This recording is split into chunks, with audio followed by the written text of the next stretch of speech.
أعوذ بالله من الشيطان الرجيم بسم الله الرحمن الرحيم إنا أنزلنا إليك الكتاب بالحق لتحكم بين الناس بما أراك الله ولا تكن للخائنين خصيما واستغفر الله إن الله كان غفورا رحيما صدق اللہ العظیم۔ سورہ النساء کی آیت نمبر 105 اور 106 آپ کے سامنے تلاوت کی ہے۔ اس رکوع کے اندر اور اس سے اگلے رکوع کے اندر اللہ کے رسول صلی اللہ علیہ وسلم کو ایک گائیڈ لائن دی گئی ہے اور اس میں ایک واقعہ بیان فرمایا گیا ہے۔ اللہ کے رسول صلی اللہ علیہ وسلم کی خدمت میں ایک انصاری صحابی ہے، وہ تشریف لے آئے اور انہوں نے عرض کیا کہ اللہ کے رسول صلی اللہ علیہ وسلم میری سدرہ جو ہے وہ طامہ یا بشیر بن مبارک نے چوری کر لی ہے۔ تو نبی صلی اللہ علیہ وسلم نے طامہ کو جو ہے طلب کیا۔ اس کو جب پتہ چلا کہ نبی صلی اللہ علیہ وسلم مجھے طلب کر رہے ہیں، اس نے وہ زرہ جو ہے ایک یہودی کے گھر رکھوا دی اور جا کے نبی صلی اللہ علیہ وسلم سے عرض کیا کہ زرہ جو ہے وہ یہودی کے پاس ہے۔ اس کے ساتھ اس کا قبیلہ بھی اس کی سپورٹ میں کھڑا ہو گیا کہ اس انصاری نے جو ہے طامہ پر یا بشیر بن مبارک پر الزام لگایا ہے، حالانکہ زرہ تو جو ہے وہ یہودی کے پاس ہے۔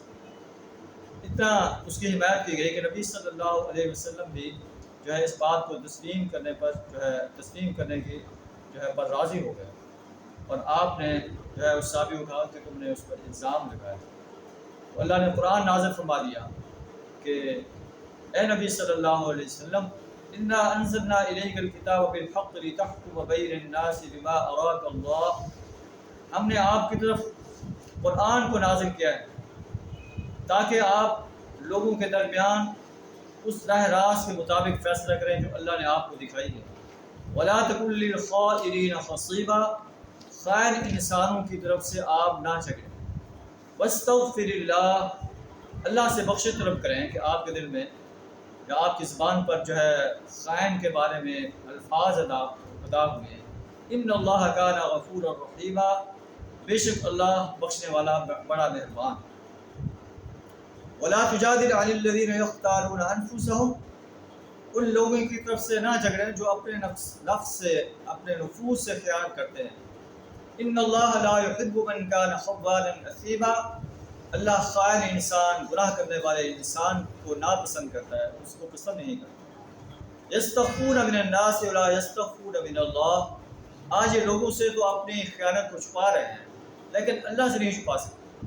وَهُوَ مَعَهُمْ إِذْ يُبَيِّتُونَ مَا لَا يَرْضَىٰ مِنَ الْقَوْلِ، وہ تو اس وقت بھی ان کے ساتھ تھا جب یہ رات کو مشاورت کر رہے تھے کہ کیسے نبی صلی اللہ علیہ وسلم کے بعد جا کر جو ہے یہ باتیں بتائیں کہ چوری جو ہے طامہ نے نہیں کی بلکہ یہودی نے کی۔ وَكَانَ اللَّهُ بِمَا يَعْمَلُونَ مُحِيطًا، اللہ تعالیٰ ان کے اعمال کا احاطہ کر رہا۔ ہاں انتم هؤلاء جادلتم عنهم فی الحیاۃ الدنیا، آج تم دنیا کے اندر جو ہے خائن انسان کے حق میں مجادلہ کر رہے ہو۔ فَمَن يُجَادِلُ اللَّهَ عَنْهُمْ يَوْمَ الْقِيَامَةِ أَمَّن يَكُونُ عَلَيْهِمْ وَكِيلًا، قیامت کے روز اللہ کی عدالت میں کون اس کے حق میں جو ہے مجادلہ کرے گا، کون اس کا وکیل بنے گا۔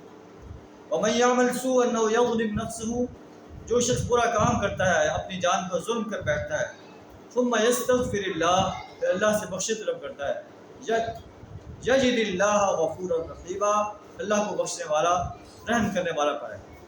وَمَن يَكْسِبْ إِثْمًا فَإِنَّمَا يَكْسِبُهُ عَلَى نَفْسِهِ، جو شخص گناہ کا ارتکاب کرتا ہے اس کا وبال اسی پر ہوگا۔ اور وَكَانَ اللَّهُ عَلِيمًا حَكِيمًا، اللہ جاننے والا اور حکمت والا۔ وَمَن يَكْسِبْ خَطِيئَةً أَوْ إِثْمًا، جو شخص غلط کام کرتا ہے، گناہ کرتا ہے، غلطی کرتا ہے یا گناہ کرتا ہے پھر اس کو دوسرے آدمی پر تھوپ دیتا ہے، فَقَدِ احْتَمَلَ بُهْتَانًا وَإِثْمًا مُبِينًا، اس نے ایک بہت بڑا بہتان جو ہے وہ کھڑا اور سری گناہ کا بار جو ہے سمیٹ لیا۔ یہ ایک بہت بڑی رہنمائی ہے اہل ایمان کے لیے کہ وہ جو ہے کسی خائن انسان کی سپورٹ نہ کریں، اس کے حق میں مجادلہ نہ کریں، اس کی وکالت نہ کریں۔ جیسے آج کل عدالتوں میں ایک بندہ چوری کر کے آتا ہے، زناکاری کر کے آتا ہے، ڈکیٹی کر کے آتا ہے، تو اس کے قوم کے لوگ یا جو وکلاء ہیں وہ عدالت میں اس کے وکیل بنے ہوئے ہوتے ہیں اور اس کی سپورٹ کر رہے ہوتے ہیں کہ اس نے برا نہیں کیا، اس نے چوری نہیں کی، اس نے ڈکیٹی نہیں کی، اس نے جو ہے کسی کا مال نہیں کھایا۔